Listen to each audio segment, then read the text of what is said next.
Hi guys, Alan here in the shed. This is about 8th or 9th take as usual. Right, this is all about putting lights into a Hornby 66, and I wanted to do it in the PD ports, and I buggered it up. Okay, the drill didn't go to plan. Now you must go over to Robert's train set and watch the full film that he's created, and he's got a shed load of detail of how to put the lights into a Class 66. Fair dues to him, he's absolutely done it superbly. I couldn't have done it. I started to do it, and then things went wrong, so I deleted everything. So, and then you're so far advanced, forget it. But if you go to Robert's train set, he's done it properly. What I will show you on my film is how to drill these successfully. Okay?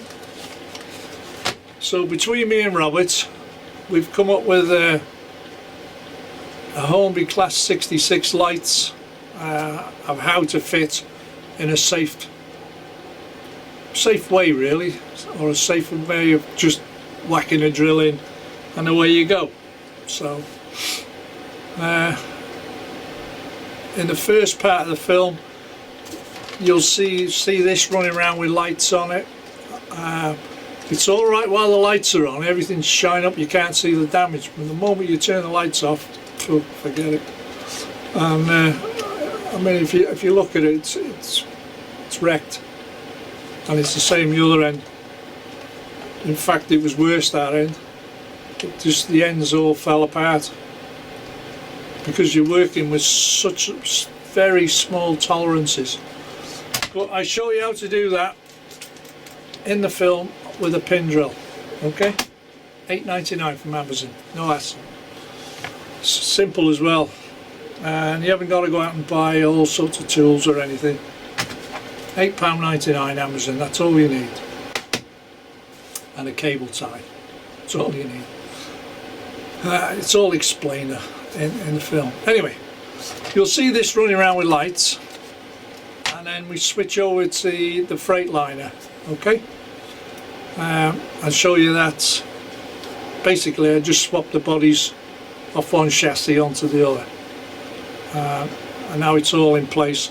I'm not touching it anymore. Yes, I could do a little bit more improvements on it. I could make it slightly better light wise by painting the inside where you drill the hole, paint the inside of there. I'm going to give that a go, but as a basics, it's not for the faint-hearted. This ain't. You've got to be absolutely confident in yourself that you're able to do this. All right. It's not a quick fix. It takes a while. And the other thing I want to explain to you, I think I do it in the film, get your Hornby instruction leaflet out. It comes with the model, because on the back, and I do explain in the film that you need that. If you haven't got that, you won't be able to wire it. Okay, so you need that information along with illuminated lights. They work in conjunction with each other.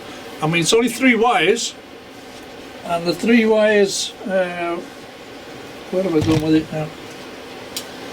It's all, remember SCART sockets you used to have on the back of video players, the old SCART sockets? This is a cut up lead, and that's what you use. That's all you need, is that, and it's very flexible, very flexible. Don't use track wire, it's too thick. Even the wires are like the LEDs, even them are a bit thick. But this SCART socket lead stuff, no issues, and it's well capable of handling any ampage and that the loco's going to put through it, or voltage. It's well capable of it. And of course, you don't need a lot of wire, you only need 6 inches of it, or even less. But it's so flexible, it'll fold away in your body, so there's no hassle. That's just a little tip for you. Okay, So without further ado, we're getting to the film. Oh, and you got the murder scene at the end as well. There's an update on the press conference. Okay? Right. Bye for now.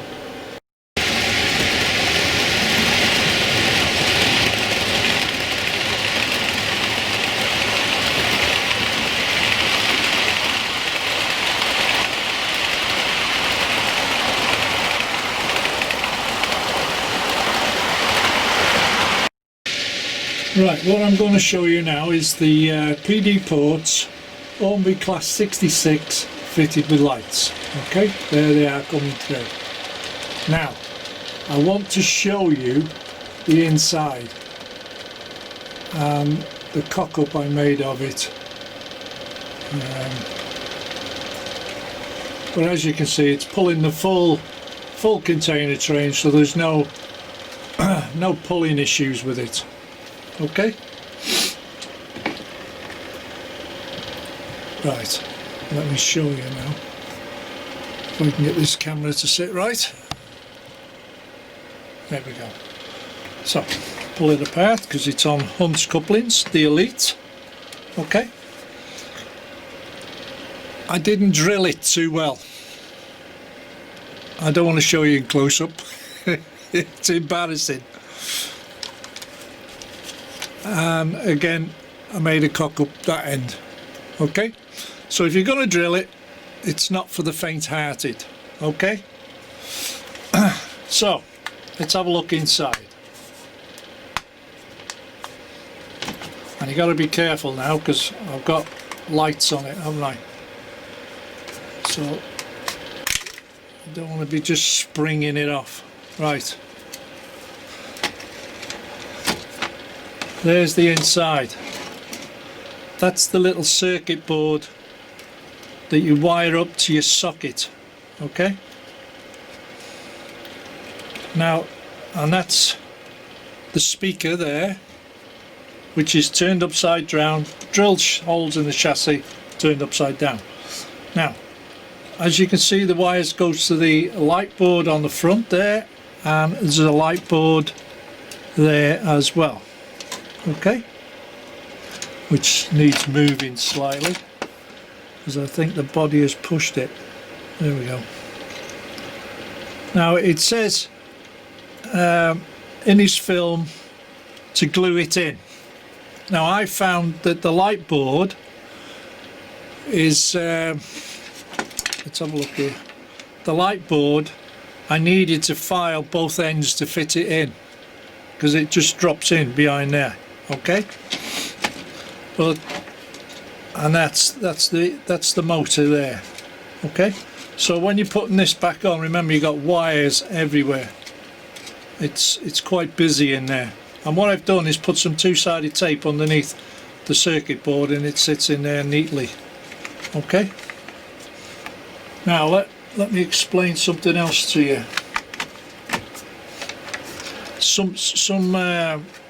Someone mentioned, one of my subscribers mentioned, oh, you run yours this way.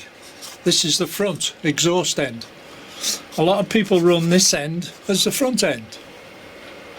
Okay, when you plug it in, the chip, this is the forward end, because on your controller it'll say forward there, okay, forward or reverse. So if I push that direction there, and it changes it.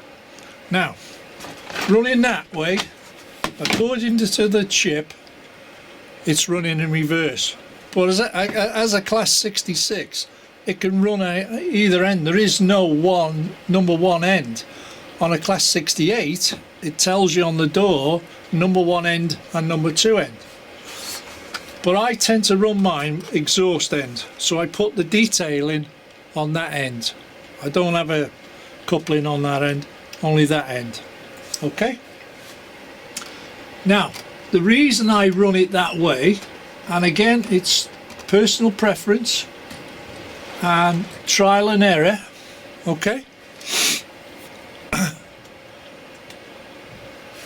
the motor is at this end and the bogie this end is freewheeling. Remember that 66s are only 2-wheel drive out of 6.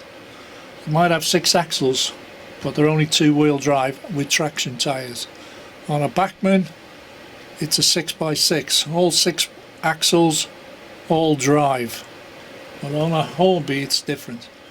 Now, going back to where it was, the reason I run it this way, I found over time with running a lot of my Hornby 66s that I was getting wheel spin having the motor on the front. Okay,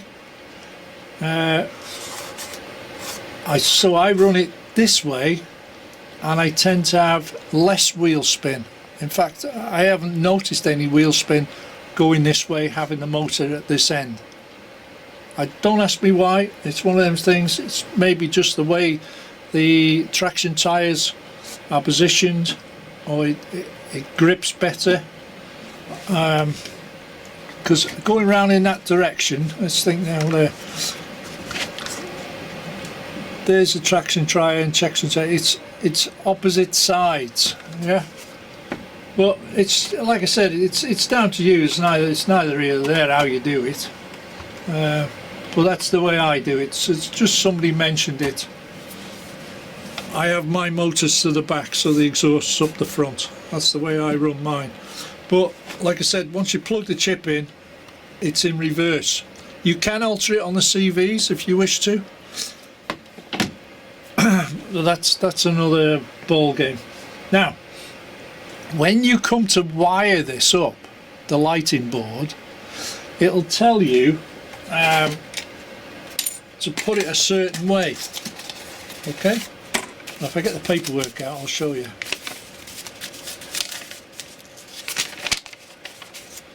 Right, it tells you on there, okay, the DC decoder for DCC, okay, is there. Now, don't bother about that. These are wired up. Them are your lights. This is for DC only, okay, and this is the DCC side. Now, it says yellow wire goes to the right, a white wire goes to the left, okay, front lights or rear lights. Yeah, start again. The yellow wire, which comes from your socket, your 8-pin socket, okay, which again you need to look at your Hornby instruction leaflet, okay. So yellow wire is the right rear light, yellow wire is the rear light, the white wire is the front lights, and the blue wire is your common, okay. Now when they say about colours, if you go to your instruction Hornby leaflets, it comes with it, okay, and it's there in black and white.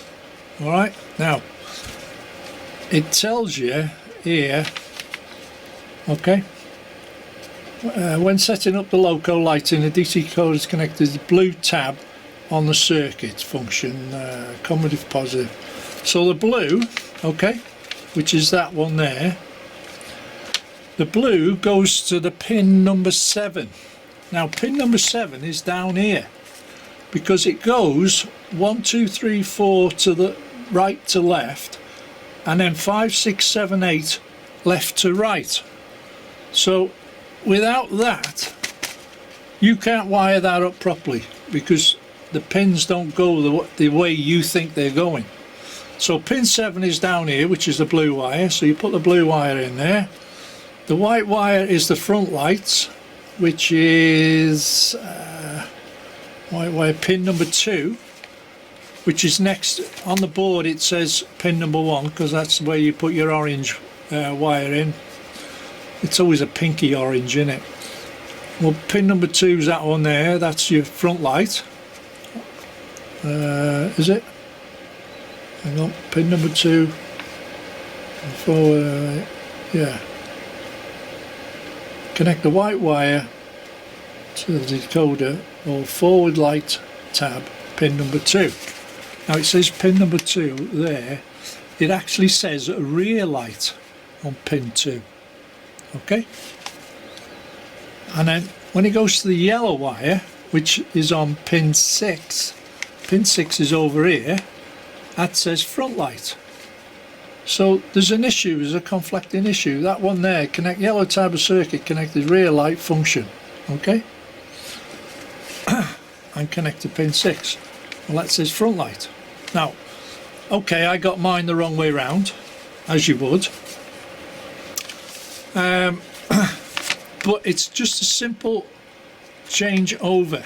Now, because I run mine in reverse, the way it was wired up, I had rear lights to the front. So all I did was swap the 2 wires round on this board. It's a simple dab of solder, and you've got it the right way round.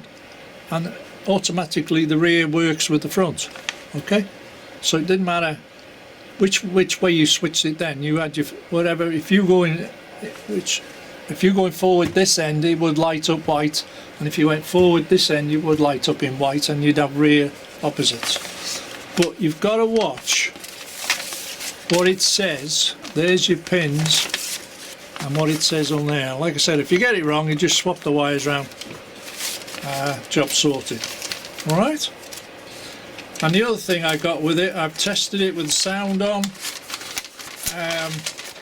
all the lights running, and I've had no issues with the decoder whatsoever, and it's not drawing, it's only still drawing 1/10 of an amp, so it's not overloading the train. Because remember, the decoders may say they're 1 amp max. You read the instructions, you only get half an amp. Okay, 500, half an amp.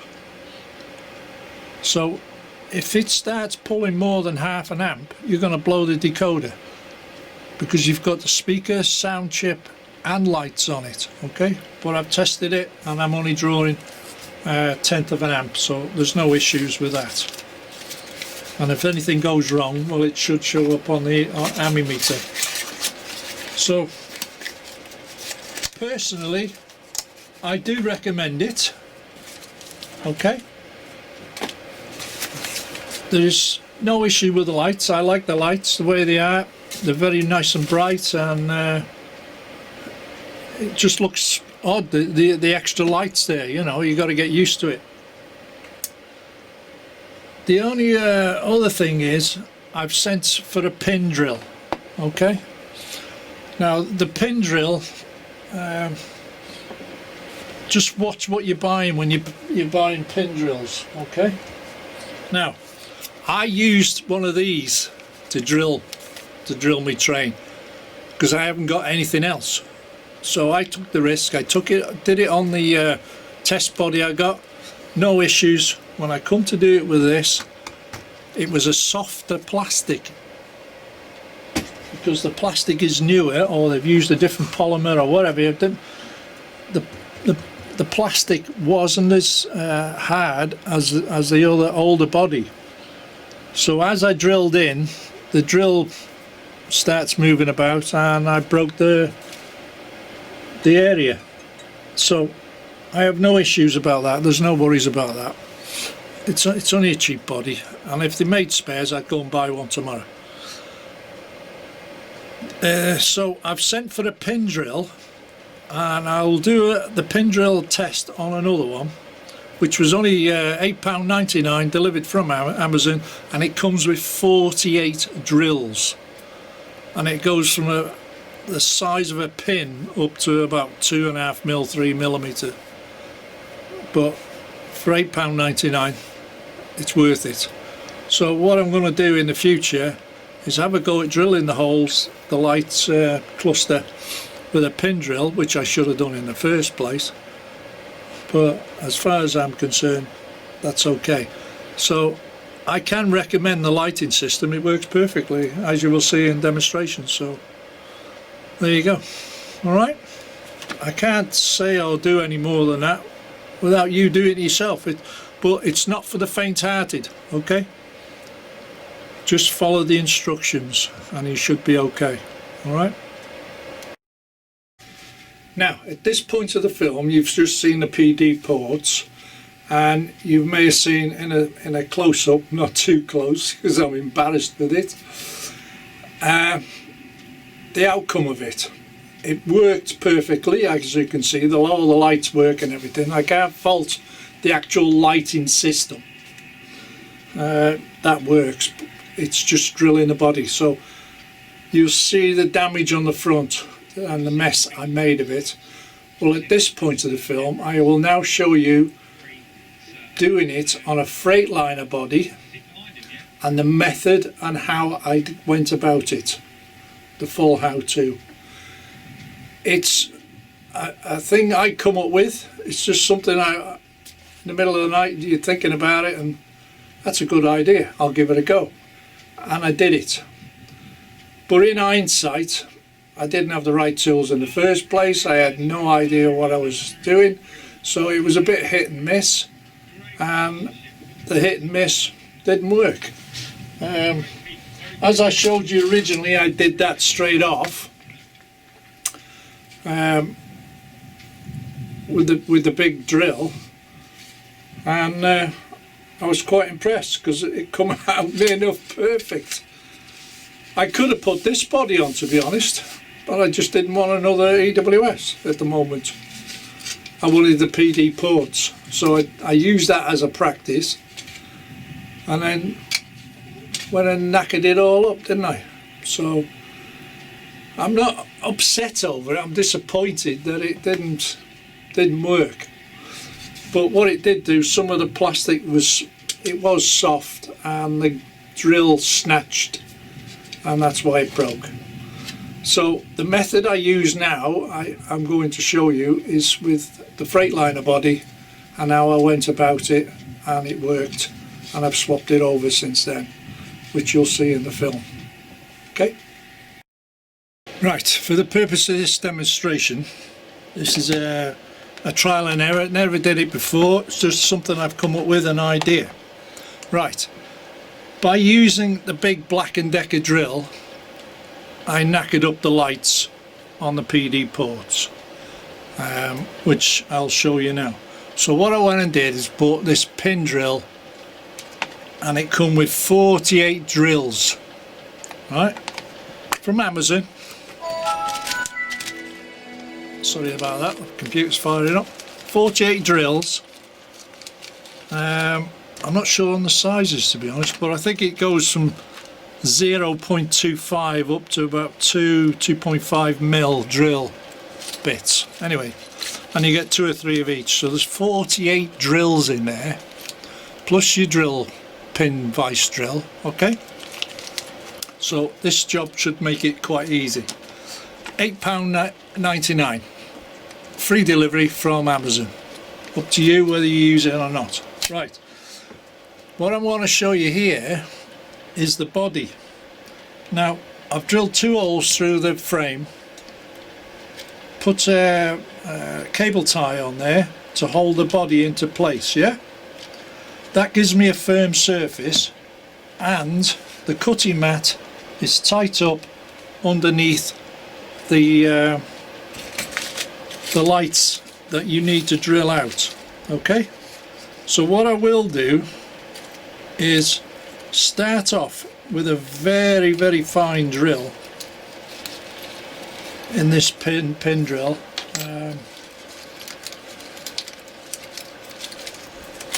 I mean, some of these drills are that fine, it's the size of a needle, to be honest, which should help you in guiding the first start of, there it is. There it is, that's how thin it is. Yeah, and this is the whole point of starting this off in the right position, hopefully. That's the whole point. Now you could use that drill for putting your homey pins in. So what I'm doing now, I've drilled 1 hole on a previous thing, but what I want to do now is see if I can get that centre,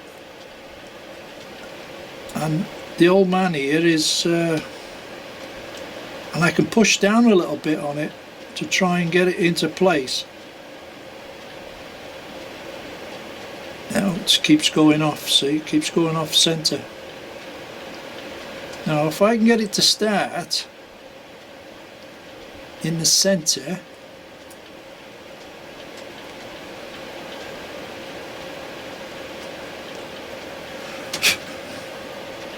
yeah, I've got it in the centre now.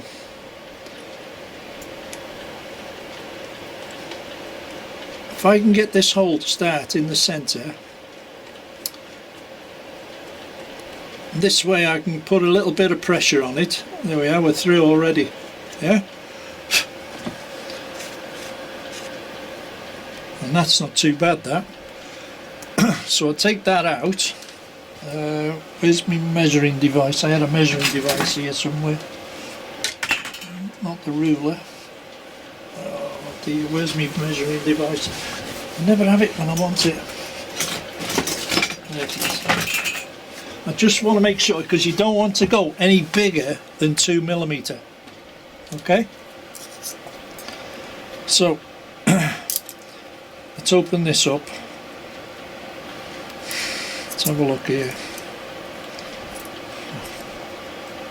I know I've got 2mm somewhere else, but I haven't. No, it's not that, it's 3mm, that one.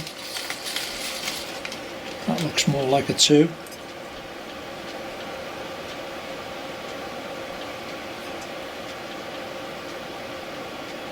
No, that's a 3.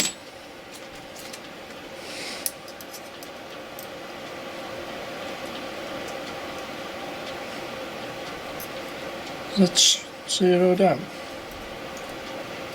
That's centimetres there.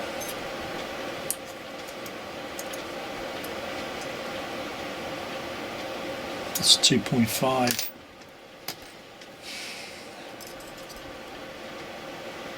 There we go. There's a 2mm.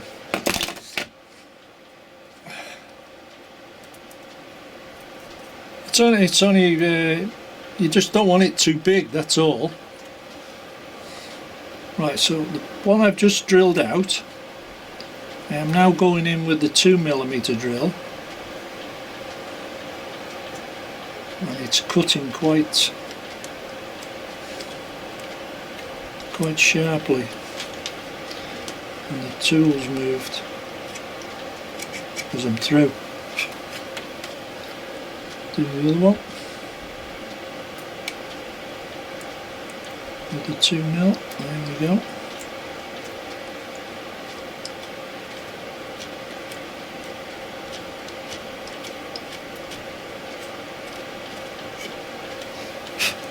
There we go. Right, it's hard to show you, so if I fetch you down here, just bear with me. See if I can zoom in. There. Okay.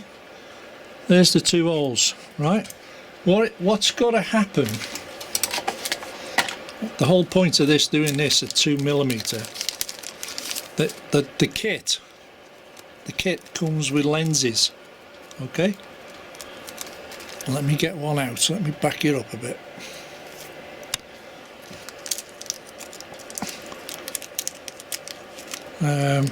Because really, it's just something I come up with this morning. I just thought about it this morning, because you can't put these things in vices, can you? Okay. But can you see that's the lens there? That's how small they are. Well, the whole point of this is these lenses slot in the hole, goes up against the light inside, a speck of glue to be in place, okay, and then once you've done that, you can trim the length off. Now this is about to drop out now, but there's actually a lens in there. All right, so we know I can drill holes now in this perfectly, because it was a bit of a butcher's job the way I did it before, with the hand drill. because I used one of these, and of course you're holding the body and you're doing this. There's two access points, and I got it wrong. The lights work perfect, but the lens didn't work. Now this has just worked for me. Now that's spot on there. So I've found a method of drilling the lenses out. Okay, so on the top one here, there's no issue with the top one, because when you take that little cap off the top, there's a little recess, see? That's your 2mm one drilled straight away. Just get the bits out, that's done. Alright, so let me drill these two out now. Onto the pin drill.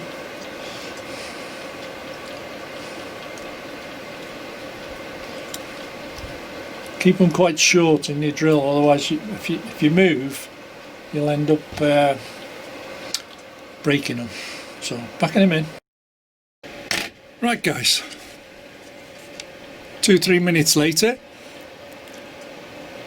lovely holes, lovely headlights, okay, and in fact the lens is still there. Can you see? That's because it's a 2mm. Can you see the lens sticking out there? Just sits in there nicely. Alright, so I haven't lost that. That's a good thing. Thought I lost it then. What I did do is drop the drills on the floor. Oh my god, you don't want to do that. You won't believe how small they are. You might need a magnet to go and find them. But I'm happy with that. That's great, that.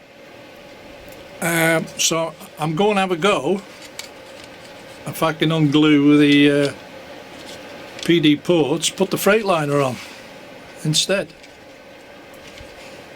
because it's a good body. But I haven't done this end yet, so I've got to do that end. And like I said, I drilled two holes in the baseboard here. I have a cable tie. Got me cutting mat tight up against it, sits there, and you can, it's tight. You can put some pressure on it. Plus you can keep your drill straight. Okay? So we'll leave that bit as that. Anyway, it's successful. 5 holes there, 5 holes there, and it was a lot easier using the pin drill and securing it to there. Now that looks exceptionally good to me. Yeah. Right, the next thing is put it on the PD ports, swap the bodies over.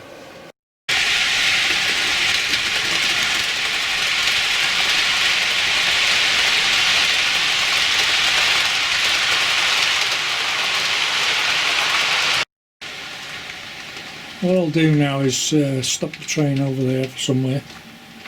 Get it to pull forward enough. There we are. That'll do, that'll do. Oh.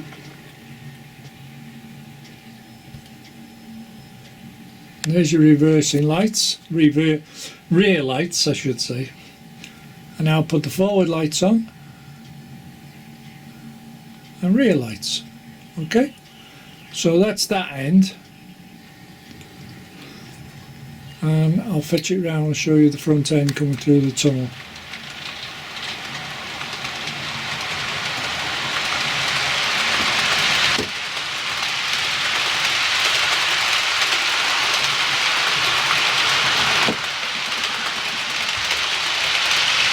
Get across.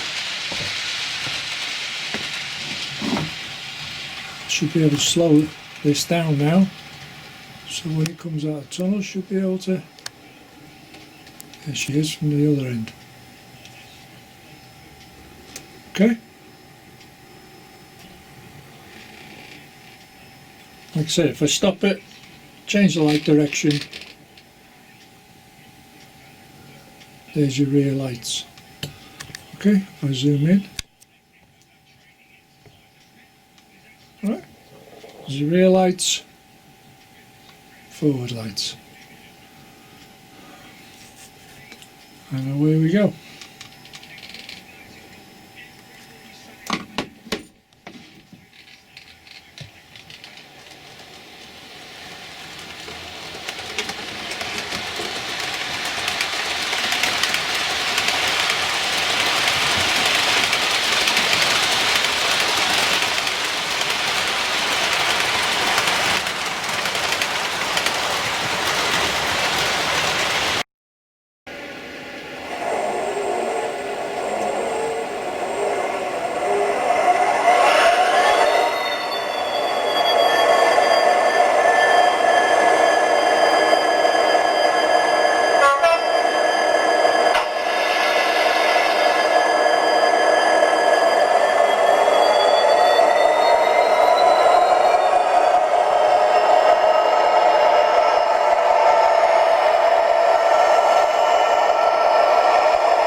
Right, this is where we left it in the last episode, and the guy with the dodgy bike, he's sort of riding up and down the road, taking too much interest in this lot.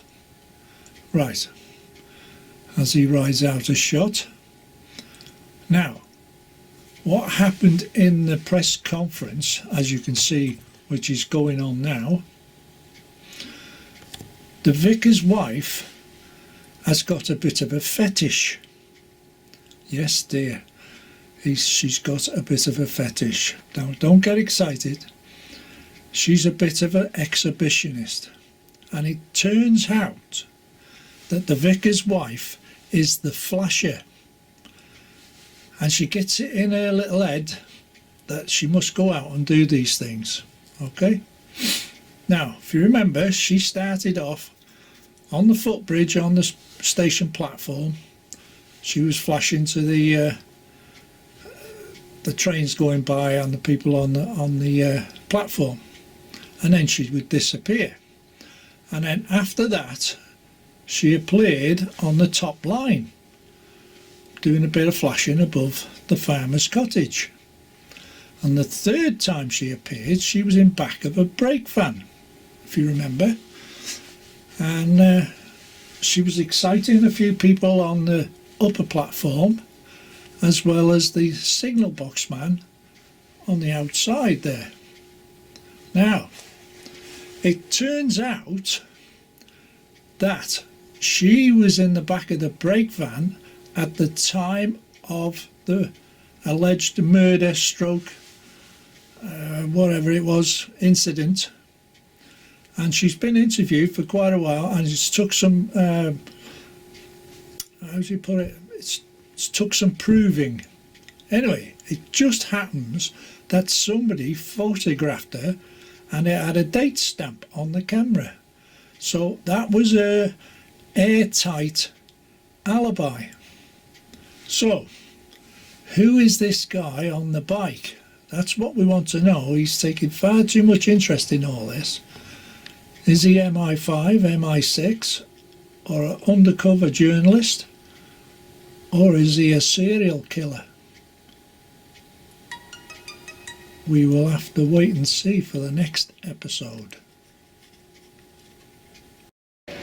Now, the old Ginty is moving a few brake vans about. But if you look closely, this was the alibi at the time. See?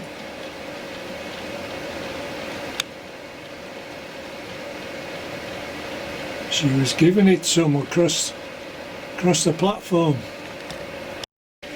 So for those that missed her flashing, trains waiting at the signal, there she is. I don't know who she's flashing to, but that was her airtight alibi at the moment of the murder. Okay guys?